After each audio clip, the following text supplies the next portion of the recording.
ஒரு நாள் சாயங்காலம் கண்ணு ம். ஒரு புருஷனும் பொண்டாட்டி வீட்டுக்கு வெளியே வந்து பார்க்குறாங்க. பசியாக இருப்பாங்கன்னு வீட்டுக்காரம்மா அவங்கள சாப்பிட கூப்பிட்டா. நாங்கள் 3 பேரும் ஒன்றா வீட்டுக்குள்ளே போக மாட்டேன்னு சொன்னாங்க. ஏன்னு கேட்டால் இவரோட பேர் செல்வம். இவர் உள்ளே போனால் உங்கள் வீடு செழிப்பாக இருக்கும். இன்னொருத்தர் பேர் வெற்றி. இவர் போனால் நீங்கள் பண்ணுறதெல்லாம் ஜெயிப்பீங்க.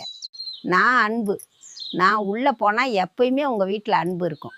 3 பேரில் யார் வரணும்னு நீங்கள் சொல்லுங்கன்னு அவங்க சொல்லிட்டாங்க. புருஷன் உடனே செல்வத்தை கூப்பிடலான்னு சொன்னான். பொண்டாட்டி வெற்றி தான் நல்லது.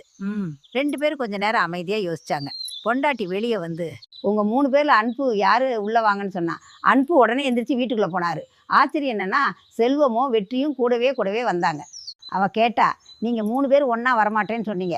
அதுக்கு அவங்க சொன்னாங்க, செல்வத்தையோ வெற்றியோ கூப்பிட்டுருந்தனே மீதி 2 பேர் வெளியில் தான் இருந்திருப்போம். ஆனால் நீ அன்பை தேர்ந்தெடுத்த. அதனால் அன்பு எங்கெல்லாம் போகுதோ அங்கெல்லாம் நாங்கள் போவோம் சொன்னார். கடைசியாக ஒன்று மட்டும் சொல்கிற கண்ணு, அன்பு இருக்கும் வீட்டில் செல்வமும் வெற்றியும் தானாக வரும்.